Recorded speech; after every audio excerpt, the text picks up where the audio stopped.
Dey qardaş, sağ dedim o 50 baş sırf tatallar cinsi. Damazlıq şişəklər bunlardır. Bak bu da qoçu bak.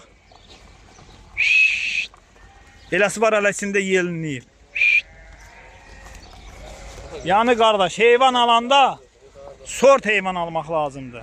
Sort heyvana değer verip almaq lazımdır ki qardaş, bu yekələndə bunun biləsən balası nə olacaq. Gedib cır heyvan alanda onun balası heç nə olur qardaş. Bugünkü gündə yaxşı heyvana değer vermək lazımdır. 300-400 manatlıq, 420 manatlıq heyvan heç nədir qardaş. Yəni sort həmişə öz sözünü deyib qardaş. Baş çıxan da bilir də sort gələcəyi nə olur. Heyvanın qardaş gələcəyin görüb almaq lazım ki, ay heyvan sən doğanda səni balalı neçə sata bilərəm, əlim yanında olsa belə. Ya balasın 2-3 aylıq olanda neçəyə sata bilərəm. Bax onu fikirləşib almaq lazımdır bu heyvanı alanda, sortuna diqqət eləyib almaq lazımdır qardaş. Bax heyvan qardaş buradadır.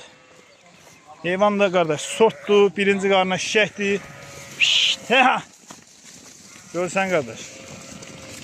Durna de durna, hər biri bir durna.